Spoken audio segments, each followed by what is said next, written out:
여러분, 하나님께서는요 우리를 분명 이게 생명을 주러 우리를 부르셨고, 우리로 하여금 분명 기쁨을 주시기 위해서 이 땅 가운데 오시며 또한 우리의 주님이 되어 주셨는데, 그래서 우리는 그 예수님을 믿고 또 신앙생활을 하고 있는데, 때로는 우리의 삶이 그럼에도 불구하고 부담스럽게 느껴지고 무겁게 느껴지는 그러한 이유는 무엇일까요? 처음에는 기쁨과 감사로 신앙생활을 시작을 합니다. 그러나 시간이 지나면서 신앙에 대한 회의가 찾아오죠. 예배는 드리고 말씀은 읽고 기도는 하면 할수록 뭔가 자유롭고 기쁨이 넘쳐야 하는데, 우리의 삶은 자꾸 무거워지는 그 이유는 무엇인지 여러분들은 알고 계십니까? 저는 중학교 2학년 때 주님을 극적으로 만났습니다. 수련회 때에 주님을 만났는데, 제가 하나님을 만나고 기도하는 모습을 보고 수련회 후기 때 다들 저에게 쪽지를 남겨주었어요. 당신이 기도하는 모습이 너무나도 멋졌습니다, 특이했습니다, 특별했습니다라고 하더라고요. 제가 그때 하나님을 어떻게 만났냐면요, 기도 시간 1시간 내내 팔을 벌리고 무당처럼 뛰었습니다. 저는 제가 그렇게 뛰었는지도 몰랐어요.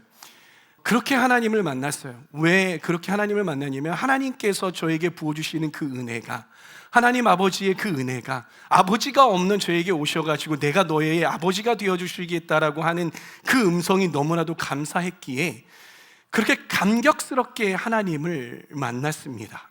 그래서 제가 그 자리에서 하나님, 저 같은 사람도 하나님을 위해서 쓰임받을 수 있습니까? 라고 물었어요. 그랬더니 하나님이 그래, 내가 너를 쓰겠다라고 말씀을 하셨어요. 제가 그 이후로 한 번도 저의 장래 희망이 목사인 것이 바뀌어 본 적이 없습니다. 저의 신앙생활은 그렇게 시작이 되었습니다. 근데 제가 항상 늘 이렇게 감격과 기쁨으로 하나님을 예배하고 또 그렇게 사역을 하면서 지냈을까요? 아니더라는 거예요. 때로는 하나님께서 저에게 주신 그러한 은혜들이 너무나도 기쁘고 좋았지만 시간이 지나면 지날수록 무거워졌어요. 신앙생활 하는 것이 무겁고 힘들고 고통스러워졌어요. 왜 그랬을까요? 왜 우리의 신앙생활은 그렇게 기쁨과 감격으로 시작을 하는데 시간이 지나면 지날수록 이렇게 무거워지는 것일까요? 그 이유는 무엇이냐면요, 바로 종교의 껍데기 때문에 그렇습니다. 우리가 신앙생활을 하게 되면은요, 크게 두 가지를 가지고 합니다. 하나는 하나님을 믿는 신앙, 하나님과의 관계, 알맹이라고 볼 수 있죠. 그리고 또 한 가지가 있는데, 그것은 무엇이냐면 그 알맹이를 담고 있는 겉껍데기와 같은 것이에요. 이 두 가지는 모두 우리 신앙생활을 하는 데에 있어야 됩니다. 하나님과의 관계도 분명히 있어야 되고, 또 신앙생활을 하는 이 형식도 분명히 우리에게 있어야 한다는 거예요. 그런데요, 우리가 신앙생활을 하다가 보면은 우리는 인간인지라 뭔가 좀 잘하고 싶어 합니다. 이 잘하고 싶어 하면은요, 어떠한 현상이 벌어지냐면 외형적으로 뭔가 치장하고 꾸미기 시작을 합니다. 왜요? 우리 인간에게는 어떠한 본성이 있냐면은요, 남들에게 자랑하고 싶고 이것들을 자랑하고 잘 하려면 수치화가 되어야 하는 거예요. 그러다 보면 우리는 어떻게 신앙생활을 합니까? 내가 예배에 얼마나 빠지지 않는지가 중요하게 됩니다. 예배에 내가 얼마나 깊이 예배를 드리냐가 아니라 예배에 얼마나 내가 빠지지 않고 잘 나왔냐, 새벽 예배 내가 얼마나 빠지지 않고 새벽 예배를 다 참석을 했느냐가 중요해지기 시작을 하는 거예요. 왜? 이것들을 남들에게 표현하기가 너무 쉬우니까. 또 어떻습니까? 내가 기도를 얼마나 오랜 시간 동안 했느냐가 중요해지기 시작을 합니다. 내가 예배를 얼마나, 팔을 얼마나 높이 들고 얼마나 이렇게 드리는지, 이 외형적인 모습들이 점점 중요해진다라는 것이에요. 내가 성경을 몇 독했는지, 내가 성경을 얼마나 길게 읽었는지가 이 중요해진다는 것입니다. 그러다 보면 어느새 이러한 수치들이 나의 경건함을 증명하는 도구가 되는 것이죠. 그리고 주객이 전도되어서 하나님과의 관계보다 그 껍데기를 유지하는 데에 집중하게 됩니다. 여러분, 성경을 읽다 보면 예수님 곁에서 참 예수님의 마음을 아프게 했던 존재들이 나옵니다. 그 사람들이 누구입니까? 바로 바리새파 사람들입니다. 바리새인들이에요. 근데 바리새인들이 처음부터 이렇게 완고하고 나쁜 사람들이었을까요? 아니에요.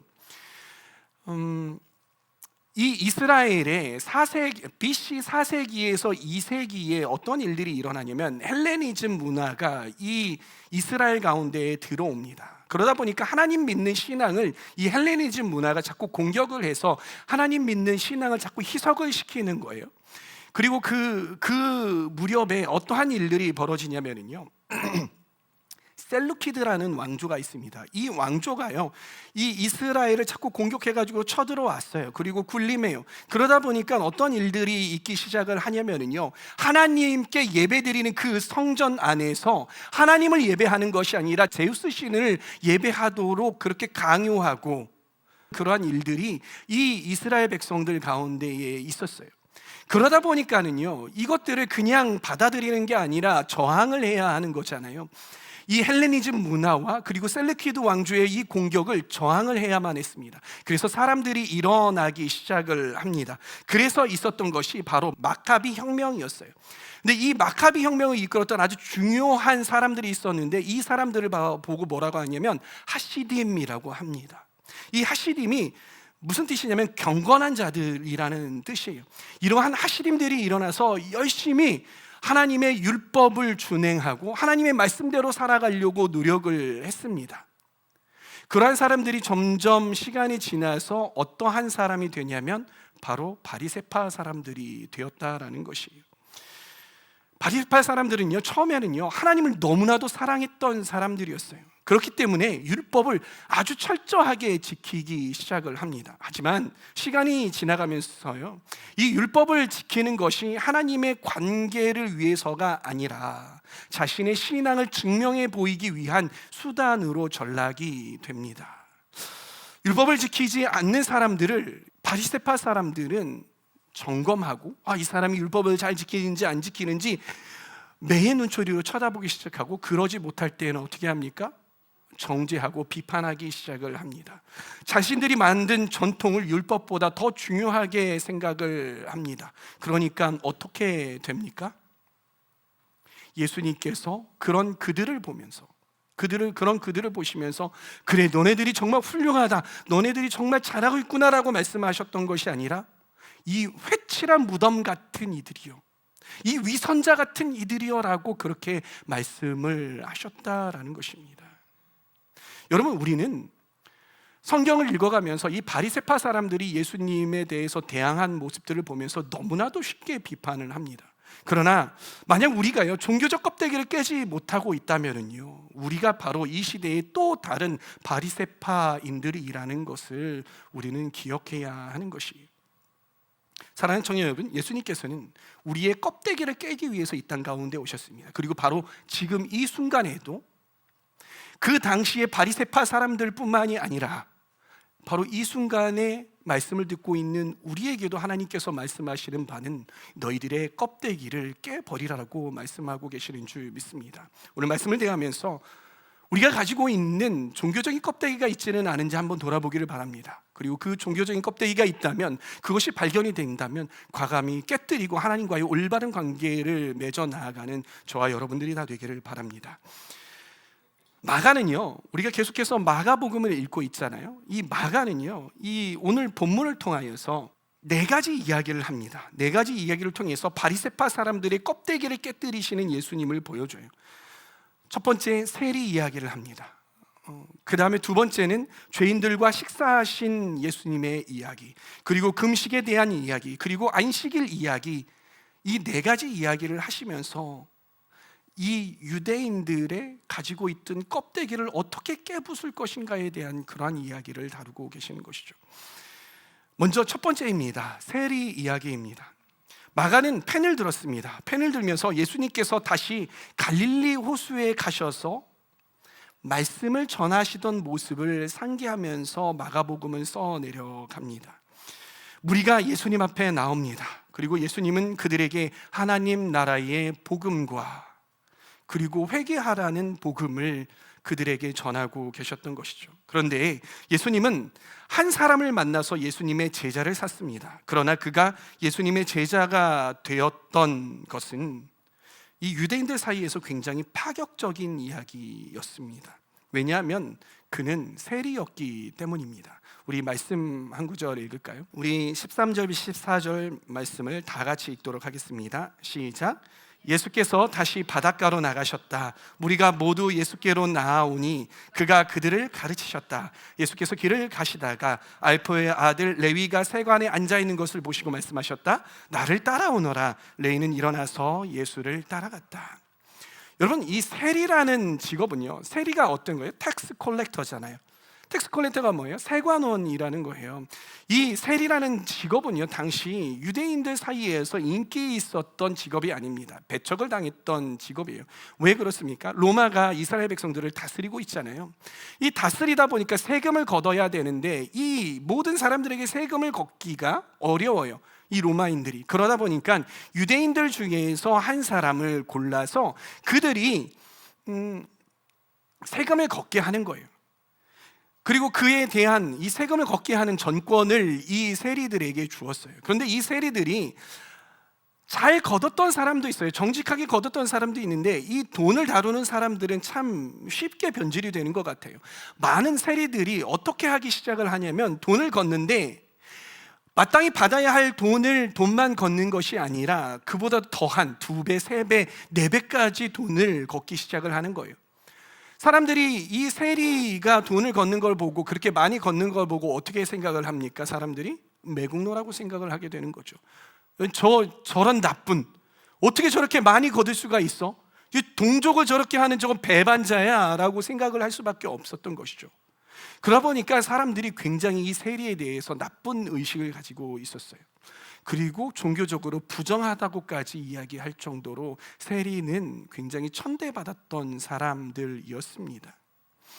그런데 예수님께서는요, 세리인 레위가 앉아있는 것을 보셨어요. 그리고 그에게 가셨어요. 그리고 예수님께서 뭐라고 말씀하십니까? 너 나를 따라오너라 라고 말씀을 하셨던 것이죠.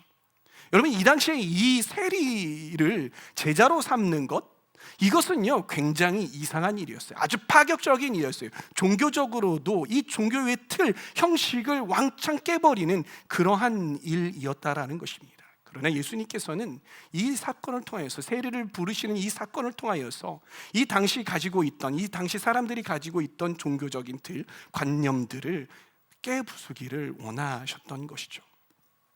그런데 마가는요, 예수님의 종교적인 틀을 깨는 것은 거기에 그치지 않았다고 기술합니다. 다음은 어떠한 사람들에게로 넘어가냐면요, 죄인들과 함께 식사하는 자리로 넘어갑니다. 예수님께서 세리들 그리고 죄인들과 함께, 세리들이 많았다라고 표현을 합니다. 죄인들이 많았다라고 표현을 해요. 그들과 함께 식사 자리를 갖습니다. 그리고 그 모습을 보고 바리새파 사람들이 문제를 삼습니다. 우리 마가복음 2장 15절에서 16절까지 말씀을 함께 읽습니다. 시작. 예수께서 그의 집에서 음식을 잡수시는데 많은 세리와 죄인들도 예수와 그의 제자들과 한 자리에 있었다. 이런 사람들이 많이 있었는데 그들이 예수를 따라왔던 것이다. 바리새파의 율법학자들이 예수가 죄인들과 세리들과 함께 음식을 잡수시는 것을 보고 예수의 제자들에게 말하였다. 저 사람은 세리들과 죄인들과 어울려서 음식을 먹습니까? 음식을 먹습니까? 라고 하는 이야기가 그들과 도대체 먹는 거예요? 안 먹는 거예요? 그 사실을 확인하기 위해서 물어보는 겁니까? 아니에요. 왜 그러냐는 거예요. 그러면 안 되는데, 저들과 함께 식사를 하면 안 되는데 왜 먹습니까? 라고 반문하는 거예요. 여러분, 도대체 이 세리들과 그리고 죄인들과 함께 식사하는 것이 뭐가 문제이길래, 도대체 뭐가 문제이길래 이 바리새파 사람들은 이 예수님이 그렇게 식사하는 것들을 보고 이렇게 태클을 거냐라는 거예요. 왜 그렇습니까? 유대인들에게 있어서 누군가와 식사하는 그 식사 자리는요, 밥을 먹는, 우리가 이제 여러분들이 누군가 만나서 그 밥을 먹는 그거 이상의 의미가 있어요. 유대인들에게 있어서 식사하는 그 식사 자리는 사회적인 연합의 자리예요. 내가 만약에 여러분들과 함께 식사를 한다면 우리는 사회적으로 연합된 공동체야라는 의미가 있어요. 제가요, 누구와 식사를 한다고 할까요? 제가 누구와 어떤 다른 공동체가 있다고 하면 누굴까요? 제가 나가서 저쪽 가땡땡 교회 있잖아요. 그 가땡땡 교회에 있는 교인들하고 같이 식사를 하잖아요. 그러면 누군가가 그걸 봤을 때 이게 무슨 의미냐면은 저는 그 가땡땡 교회의 사회적인 연합을 이루는 그 공동체의 일원인 사람이라는 거예요. 무슨 이야기인지 이해하시겠어요? 사회적인 연합을 뜻하는 거예요. 그런데 내가 식사를 하는데 이 유대인들이, 그리고 바리새파 사람들이 부정하게 여기는 사람들, 저 사람들이 율법을 어기고 부정한 사람이야, 저 사람은 나쁜 사람들이야 라고 여기는 사람들과 함께 식사를 하는 것은 정결의식을 깨뜨린 거예요. 그 사람은 집에 가가지고 샤워해야 돼요. 다른 사람들과 만나는 시간들을 조금 둬야 된다라는 거예요. 하나님 앞에 제사를 드려야 하는 거예요. 그렇게 부정한 일로 여겨졌던 거예요. 부정한 뿐만이 아니라 이거는 당신은 그 공동체의 일원이 된 거야 라는 거예요. 그런데 여기서 우리가 제대로 알아야 할 것이 있습니다. 이 본문에서 말하는 죄인이라는 이야기가 있잖아요. 이 죄인이 어떤 사람일까요? 죄인은, 여기서 말하는 죄인은 도덕적으로 아니면 법을 어겨가지고 살인자들, 이러한 사람들이었을까요? 아니에요.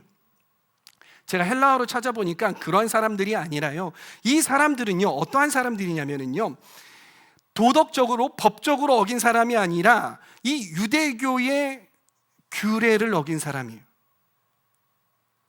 부정하게 여기는 사람이에요.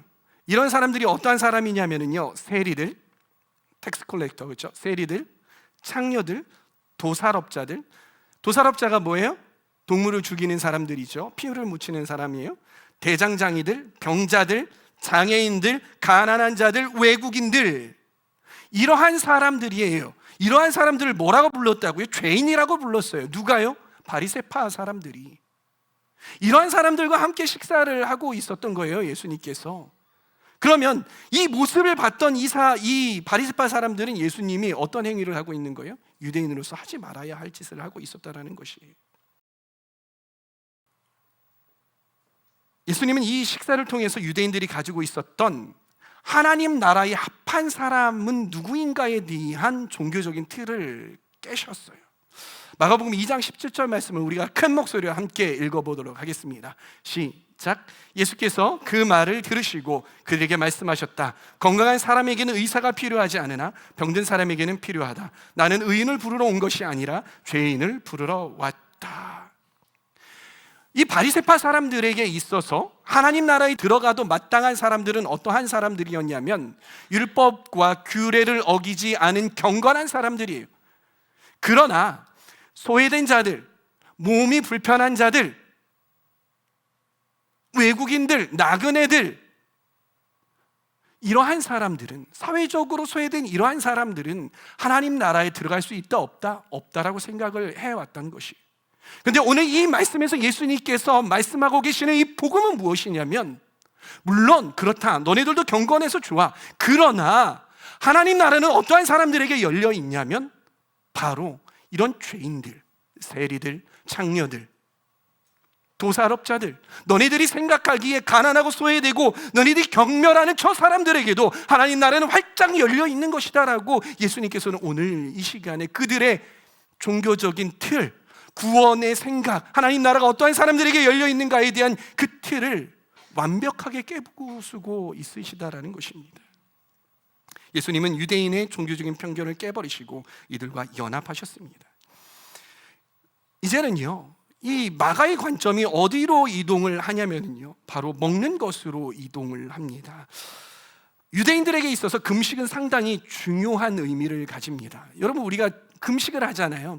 근데 유대인들이 온 백성이 다 같이 금식을 해야 하는 날이 있어요. 그 날은 언제냐면 대속죄일 하루는요, 유대인들 전체가 다 금식을 해야 하는 거예요. 그런데 바리새파 사람들은요, 금식을 어떻게 하기 시작을 했냐면, 처음에는 시작을 어떻게 했을까요? 그래, 내가 하나님을 위해서 금식을 할 거야. 1년에 딱 한 번 하는 금식이 나에게는 부족해 해서 계속해서 하기 시작을 했어요. 그러다 보니까 이들이 금식을 했던 날은 월요일과 금요일, 이 일주일의 이틀을 금식을 하기 시작을 합니다. 근데 자기들만 금식을 하면 되는데 이 금식을 하는 것을 다른 사람들에게 장려하고 강권하고, 야, 너네 20대도 금식해라고 가르치기 시작을 했어요. 왜? 그들은 율법을, 그리고 규례를 가르치는 사람들이었기 때문이에요. 그렇게 금식을 가르쳐요. 그리고 금식을 하지 않으면 어떻게 해요? 야, 네가 율법을 어겼어, 규례를 어겼어. 그렇게 이야기하기 시작을 했다라는 거예요. 금식은 유대인들에게 있어서 아주 유익한 경건의 도구였습니다. 그런데 예수님은 웬일인지 그 금식에 참여하지 않으셨어요. 그리고 어떻게 하십니까? 우리 18절에서부터 20절까지의 말씀을 함께 읽습니다. 시작. 요한의 제자들과 바리새파 사람들은 금식을 하고 있었다. 사람들이 예수께 와서 물었다. 요한의 제자들과 바리새파 사람의 제자들은 금식하는데 왜 선생님의 제자들은 금식하지 않습니까? 예수께서 그들에게 말씀하셨다. 혼인잔치에 온 사람들이 신랑과 함께 있는 동안 금식할 수 있느냐? 신랑을 자기들 곁에 두고 있는 동안에는 금식할 수 없다. 그러나 신랑을 빼앗길 날이 올 터인데 그날에는 그들이 금식할 것이다. 여러분들, 이 유대인들이요, 금식하는 그 이유가 무엇인지 아세요?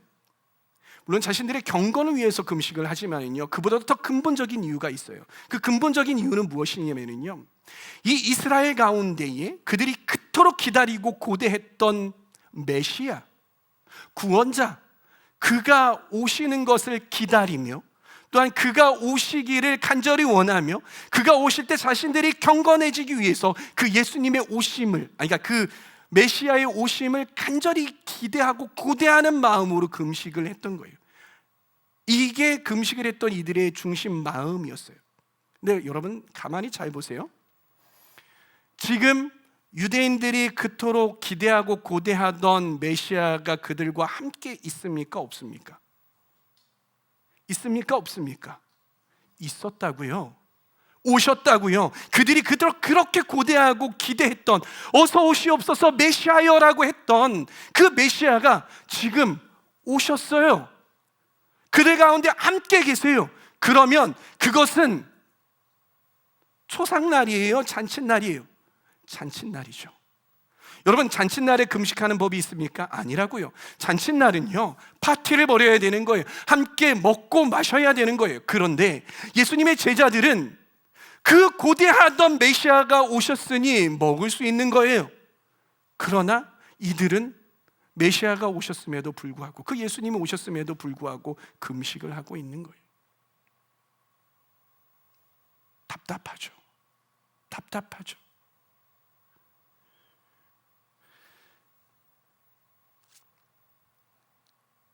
이렇게 바리새파 사람들은 종교적 형식만 알고 그 안에 담긴 참된 의미를 잊어버렸어요.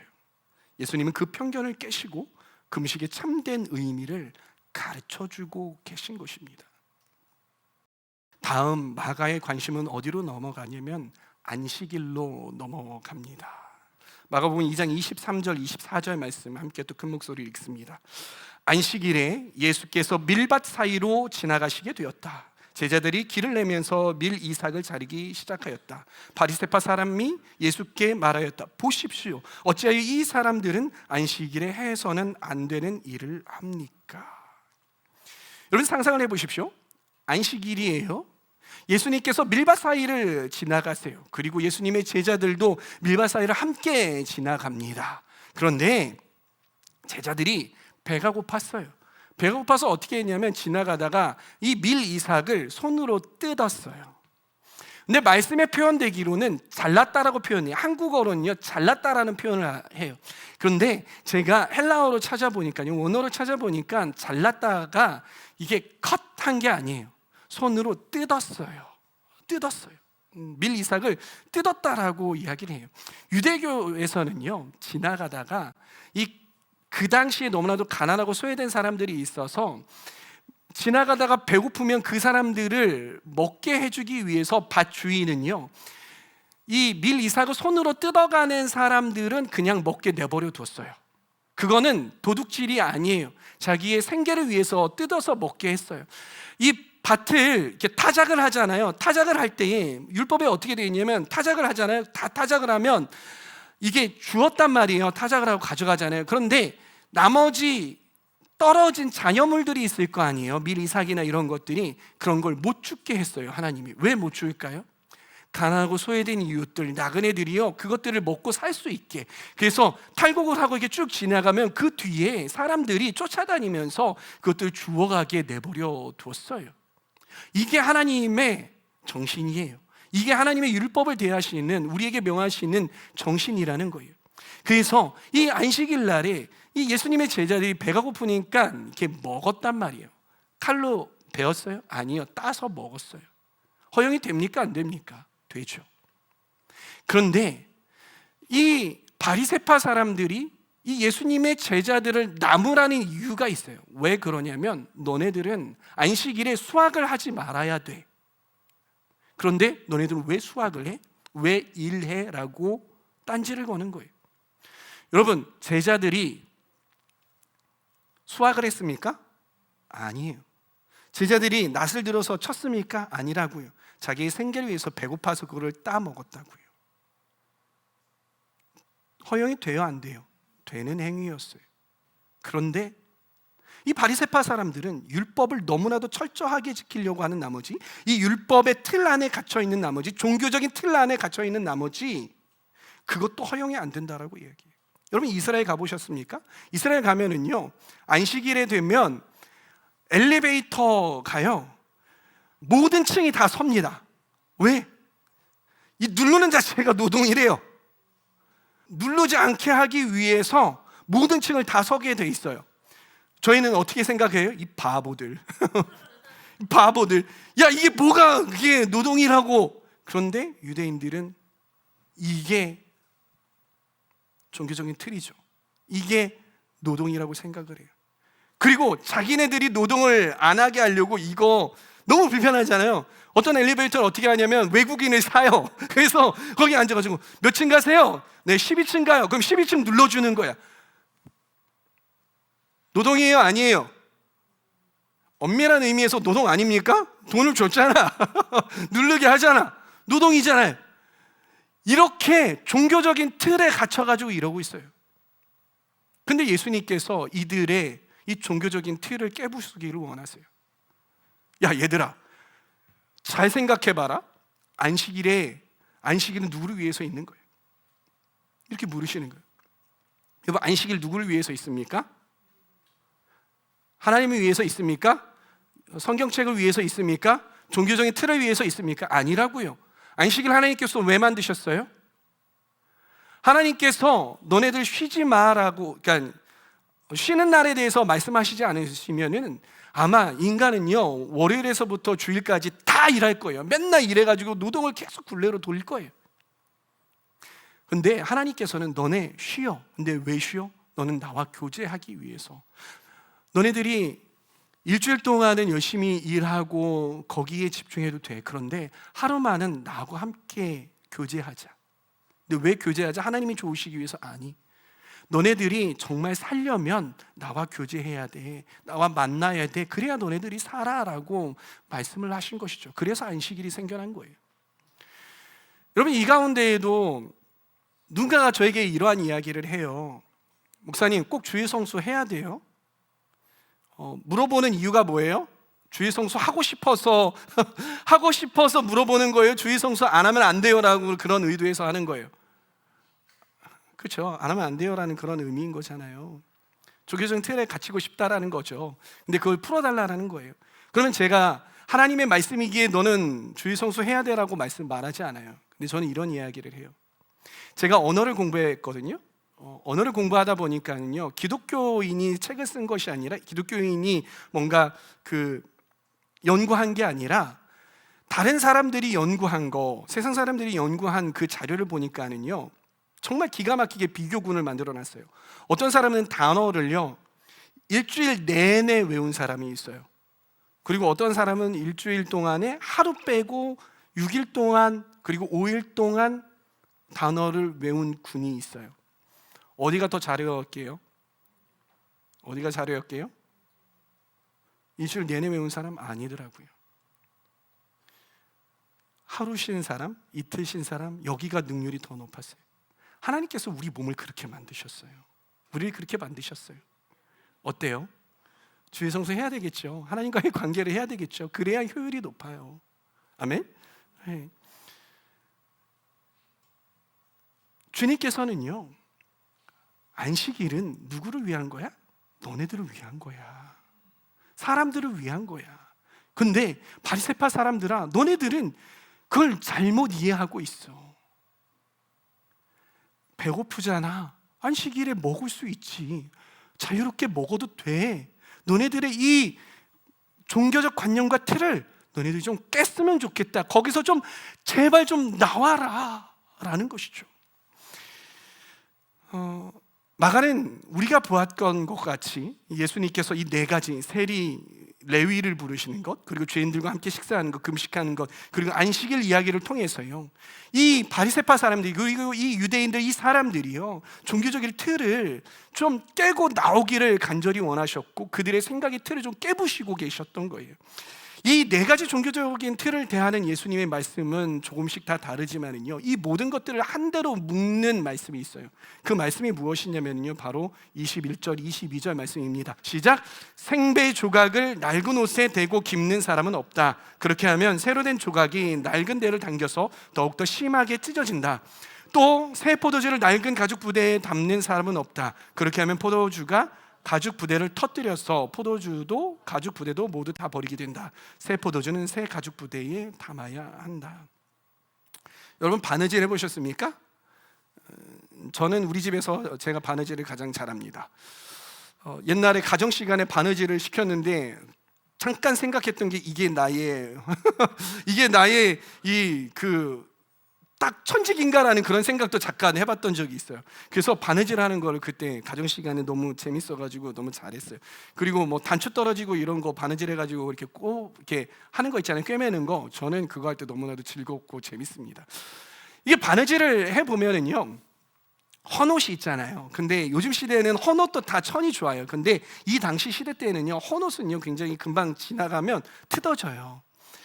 우리나라 옷 되게 옷감 좋은 거 알아요? 그런데 이렇게 동남아나 이런 데 가보면은요, 내가 동남아를 비하하는 건 아니지만 동남아에서 산 이 천들 옷들을 보면은요 좀 금방 뜯어지더라고요. 여튼 헌옷은 그래요. 헌옷과 이게 헌옷이 이렇게 뜯어졌다고 해서 새 천을 가지고 딱 해가지고서 묶어가지고 이렇게 바느질을 해서 잡아 당기잖아요. 처음은 좀 버티는 것 같지만요, 나중에는요 이 헌 데가요 뜯어져요. 이러면 돼요, 안 돼요? 안 돼요. 그래서 헌 천에다가 새 천을 다 이렇게 대가지고 꼬매면 안 된다라고 말하고 있는 거예요. 또 한 가지 또 중요한 건 뭐냐면 우리가 잘 아는 것, 이 이스라엘에는요 석회가 많아요. 그래서 우리가 물 대신에 포도주를 많이 마셨다고 해요. 근데 이 포도주를 담을 때 담는 용기가 보면 이렇게 플라스틱에다가 담는 게 아니라 유리병에다가 담는 게 아니라 가죽 주머니를 만들어요. 가죽 이 부대를 만들어요. 그래서 여기에다가 포도주를 콱콱콱콱 집어넣는 거예요. 그리고 어떻게 합니까? 봉하는 거예요. 근데 이 가죽 부대가 새 가죽 부대여야 돼요. 왜냐하면 포도주를 이렇게 부어 넣잖아요. 시간이 지나면 포도주가 어떻게 돼요? 점점 발효가 돼요. 발효가 되면은 부피가 늘어납니까? 줄어듭니까? 그냥 있습니까? 늘어나요. 점점점 팽창해요. 그러면 이 가죽은 늘어나는 성질이 있잖아요. 가죽 부대가 점점점 팽창해가지고 빵빵하게 되는 거예요. 그거를 이제 놓고서는 저장해 놨다가 마시곤 하는 거죠. 그런데 이 새 포도주를 담을 때 절대 새 포도주를 헌 가죽 부대에다가 담지 못하게 해요. 왜 그렇습니까? 어떤 원리 때문에 그래요? 헌 가죽 부대가 이미 늘어날 대로 팽창이 돼 있잖아요. 그렇죠? 근데 늘어난 거는 다시 수축이 됩니까? 아니에요. 늘어난 상태로 있는 거예요. 근데 거기에다가 야 이거 헌 가죽이어서 늘어나서 좋네 해가지고 이빨이 부었어요. 그리고서는 묶었어. 그럼 나중에 어떤 현상이 일어나는 줄 알아요? 발효가 되잖아요. 팽창이 돼요. 그러면 이 가죽 부대가 견디지를 못해요. 그래서 어떻게 됩니까? 퍽 하고 터져버려요. 그러면 가죽 부대도 다 찢어지고 그리고 포도주도 못 먹게 되는 것이, 이 말씀에서요 예수님이 비유하시는 낡은 옷 그리고 낡은 가죽 부대는요 굳어진 우리의 생각과 또는 우리의 굳어진 고정관념들, 특별히 이 바리새파 사람들이 생각했던 종교적 관념을 이야기를 해요.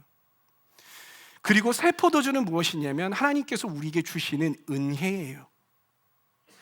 그리고 이 새 가죽은 무엇이냐면 우리가 마땅히 가져야 할 우리의 마음의 자세, 마음의 태도인 것입니다. 여러분, 하나님께서는요 우리에게 매일마다 한없는 은혜를 부어주세요.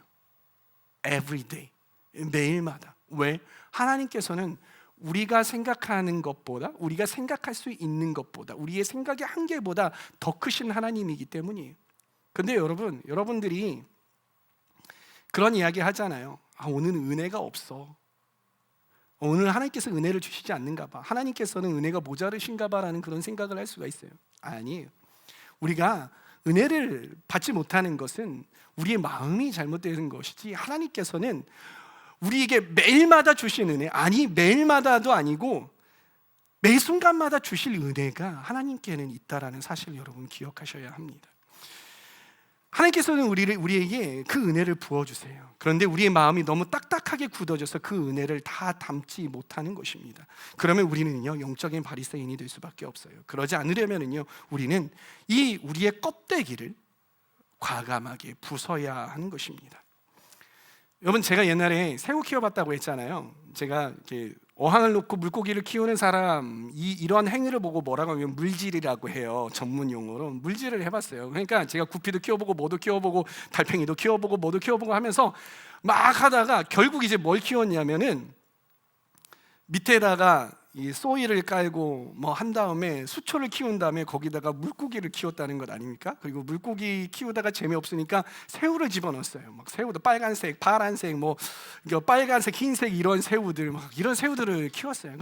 그러면 물고기를 관찰하는 것보다 새우를 관찰하는 게 그렇게 재밌어요. 여러분, 물고기 키우다 재미없으면 새우를 한번 키워보십시오. 그러면 이 새우를 키우는데 새우가 가장 위험할 때가 있어요. 그러니까 새우가 나를 위협해서 내가 위험한 게 아니라 새우가 위험할 때가 있어요. 그 위험한 때가 언제면 탈피할 때예요. 두 가지 의미에서 위험한데, 탈피를 해서 다 끝났는데 탈피를 하면은 몸이 이렇게 부드럽잖아요. 근데 누군가가 건들잖아요. 물고기가 지나가다가 톡 건들잖아요. 그럼 그 자리에서 즉사해요. 그렇기 때문에 막 숨어가지고 이 탈피된 이 부드러운 이 살들이 다 딱딱하게 이게 굳어질 때까지 잘 기다려야 돼요. 근데 제가 하고 싶은 이야기는 이게 아니라 또 하나, 탈피할 때 왜 위험하냐면요, 탈피를 하는데 겉껍질을 잘 깨야 돼요. 이 새우에게 있어서 이 겉껍질을 깨는 이 행위는요 마치 산란하는 그러한 과정이에요. 되게 힘들게 깨고요, 그게 찰나에 이루어져요. 그래서 이 새우가 탈피하는 거 보기가 그렇게 어려워요. 정말 탈피하는 거 보면은요 행운이에요. 왜 그렇게 빨리 하려고 하거든요. 그런데 탈피를 하다가 이게 겉껍질이 너무 딱딱하잖아요. 너무 딱딱하고 이거를 내 힘으로 빡 하고서는 깨어나오지 못하면요 죽어요. 탈피하지 못하면, 겉껍질을 깨고선 나오지 못하면 그 자리에서 죽어요. 여러분, 우리 신앙도 마찬가지인 것이에요. 캐캐묵은 오래된 은혜와 그리고 추억을 향수하면서 스스로 안주하면 안 돼요.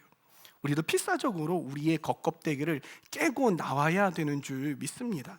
사랑하는 청년 여러분, 여러분들의 신앙은 지금 탈피하고 있습니까?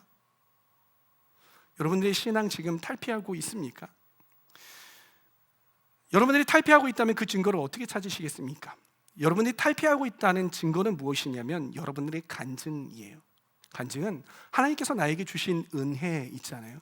하나님께서 나에게 주신 은혜를 이야기하는 거예요. 그런데 여러분들에게 간증하라고 하면 언제적 이야기를 간증하시겠습니까? 1년 전 이야기? 2년 전 이야기? 3년 전 이야기? 5년 전에? 내가 말이야 그때는 말이지 하면서 내가 예수님을 만났는데 잠깐만, 내가 처음에 시작할 때 예수님 만난 이야기 했는데, 여튼 내가 할 수 있는, 나눌 수 있는 간증이 오래되지 않았습니까? 너무 오래되지 않았어요?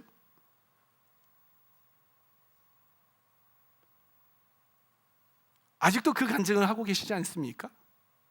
하나님의 은혜가, 하나님을 경험한 것이 그 이후에는 없으셨습니까? 만약에 여러분들이 간증이 업데이트가 되지 않았다면, 여러분들의 간증이 정말 옛날에 머무르고 있다면요, 여러분들은 어쩌면 아마도, 아니 거의 형식의 틀에 박혀 있는 사람일 가능성이 많습니다. 여러분의 간증이 몇 년 지난 간증이라면 여러분은 영적으로 탈피하지 못하고 있는 거예요. 우리의 간증은 매일마다 업데이트 되어야 합니다. 주일학교를 섬기는 교사 여러분, 여러분들은 어떠한 마음으로 아이들을 대합니까? 처음에 아이들을 대할 때 정말 하나님께서 허락해 주신 정말 귀한 영혼이야, 내 이들을 너무나도 사랑해야지라는 그런 생각이 들었죠. 근데 시간이 지나면 지날수록 아이들이 철없이 행동하는 것을 보면서 이제는 그런 마음이 사그라들고 마음이 굳어 계시지는 않습니까? 찬양팀 여러분들은 어떠십니까? 찬양을 부르면서 처음에는 어떻게 하면 이 찬양 은혜롭게 부르고 이 구원의 간격으로 찬양을 하곤 했는데, 이제는 노래 부르는 것이 스킬로 받아들여지고 이 찬양을 하는 것이 너무나도 습관적으로 하고 있지는 않습니까? 미디어팀 여러분, 특히 사진을 찍으시는 여러분들이 예배 시간에 사진을 찍을 때 어떠한 마음으로 사진을 찍고 계십니까?